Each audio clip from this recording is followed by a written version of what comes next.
luz, nascido amor, e nos conduz a paz nos envia. Pergunta 2 da TV Chico Xavier. O chamado dos últimos trabalhadores vejo como um ato de misericórdia de Deus. É fato? Verdade. E ele diz mais. Ele diz que a recompensa para os primeiros foram aqueles que entenderam mais rapidamente a mensagem do Cristo, ou por serem espíritos mais evoluídos, vindos de outros mundos, e naturalmente com conhecimento e com um desenvolvimento de sentimento maior, ou aqueles porque, às vezes, reencarnam espíritos dóceis. Espíritos dóceis são aqueles espíritos resignados, que se submetem, são submissos à vontade divina. E há aqueles espíritos que são mais endurecidos.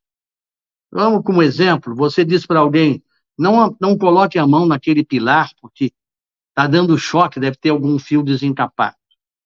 Alguns precisam tocar para sentir o choque. E outros dizem assim, não, se você está dizendo, não tem por que eu tocar. Ou seja, são dóceis, são mais fáceis de serem conduzidos. Aos revoltosos, aos insubordinados, aos que se não se submetem antes de sofrer, porque precisam da indução, que é grande parte da humanidade. Mas alguns espíritos que nascem, veja bem, e nós temos exemplos no mundo espiritual, nasceram no mesmo época, saíram do éter universal, começaram o seu desenvolvimento espiritual, e uns estão em mundos elevados, enquanto outros estão em mundos primitivos. Porque aqueles que docilmente receberam o convite do Senhor e aceitaram as suas observações, aceitaram os seus ensinamentos, aceitaram os seus limites, porque nós temos que saber até onde nós podemos ir, mas nós temos que ser criativos. Nós não podemos querer inventar coisas que nós não podemos concretizar, mas nós não podemos ficar sentados omissamente aguardando que outros façam por nós. Então é preciso que nós obremos. Obremos significa trabalhar.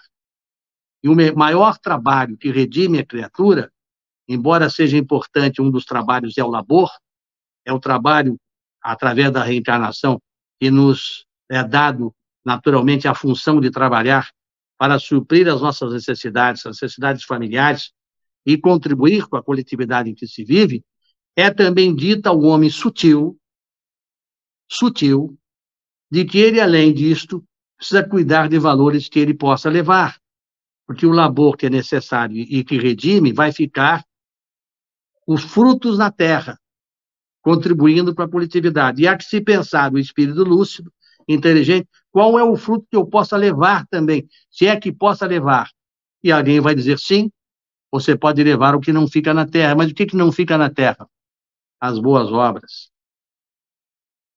as boas ações, as diversas maneiras de crescer espiritualmente, produzindo benefícios coletivos, já dissemos, de que forma, ou através de uma ONG, ou através da doação de pão, ou através de uma prece sentida, de visita a hospitais, de abraço às pessoas carentes, de um sorriso que lubrifica a alma, de um aperto fraternal, de um abraço, de um reconhecimento da dor alheia, de um perdão, não só para as pessoas que erram, mas também para aqueles que nos magoam. Este é o maior perdão, perdoar aqueles que nos afligem, perdoar aqueles que nos magoam, perdoar aqueles que ainda por não saberem querem o nosso mal.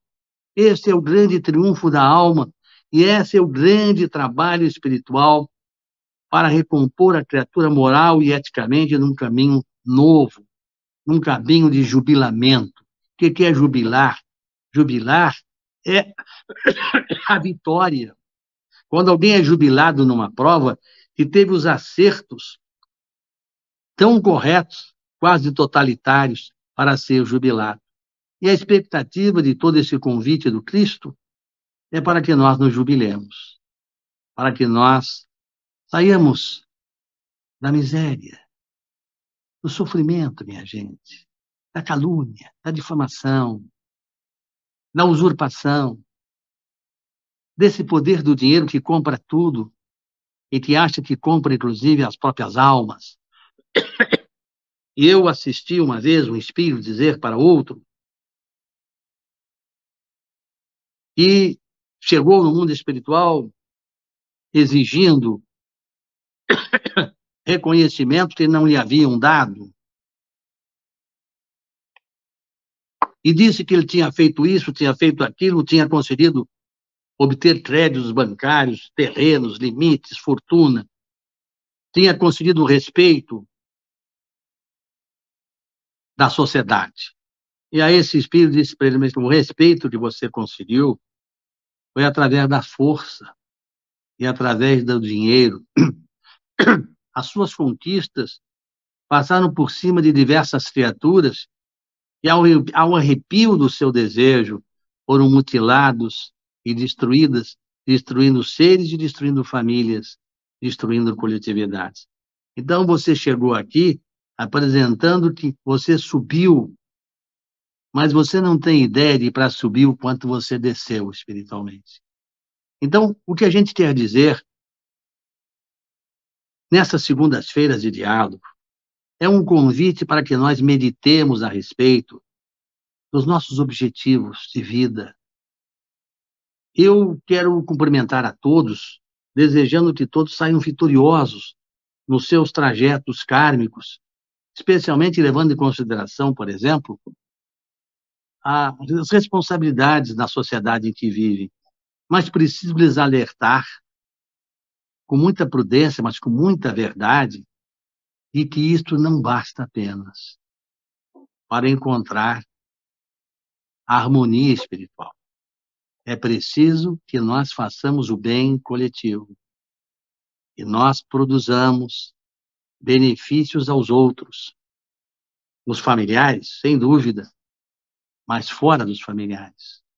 O irmão desconhecido, o pedinte na rua, e às vezes nas paradas, em tudo que é cidade, existe pedinte e pede um dinheirinho, e certas vezes, assim, a gente vai andando no carro e percebe que alguém diz assim: esse pessoal está sempre pedindo, pedindo, será que não vão trabalhar?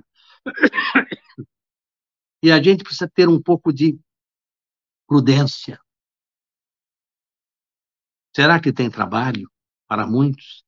Tem uns que não querem trabalhar, mas tem muitos que não conseguem. O desemprego é algo fantástico. E é verdade que cansativo ter que parar em cada esquina para dar uma esmola. Mas eu vou contar um fato para vocês ocorrido esse sábado passado. No final da tarde, eu encontrei um tempo que eu gosto muito de dar uma caminhada, porque com ela eu alivio a alma, meu pensamento vai à distância, e eu até converso muito com os espíritos amigos quando estou caminhando.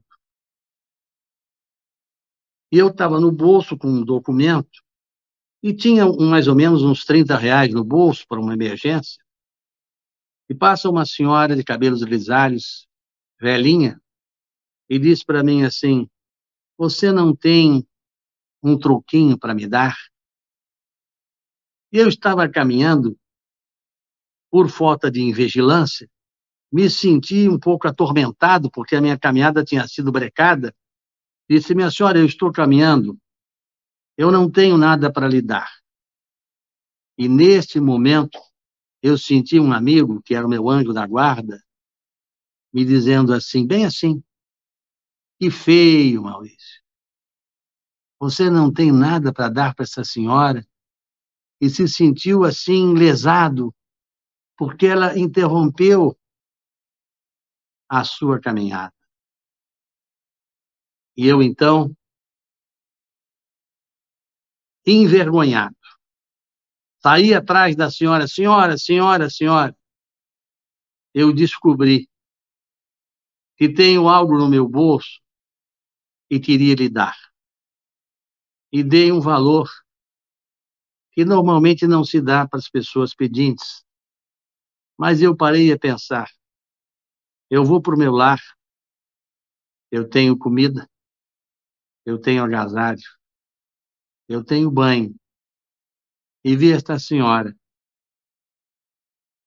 com cabelos grisalhos, e quando eu entreguei para ela, disse: minha senhora me perdoa eu não ter me dado conta, eu quero que a senhora me perdoe, e em nome de Jesus receba isto que está aqui. Dos olhos dessa senhora brotaram lágrimas, e eu fiquei muito emocionado, e caminhei por um longo tempo profundamente envergonhado de censurar alguém que eu não tenho a prova que ela tem. Sabe lá que não está sozinha, se seus familiares não se foram, se seus filhos não lhes abandonaram, o que seria um mísero tostão para uma alma aflita? Então, isto é uma tarefa. Eu reconheço que mesmo a gente estando constantemente orando, a gente tem que estar muito prudente, muito acautelado, para não cometer, porque isso não haveria nenhum mal e dizer, não vou dar. Mas por que não dar se eu tenho em abundância aquilo que ela não tem em necessidade? Então, é preciso que nós estejamos muito preparados para evidenciar a obra cristã, atuando, desenvolvendo, para sermos merecedor também da atenção divina.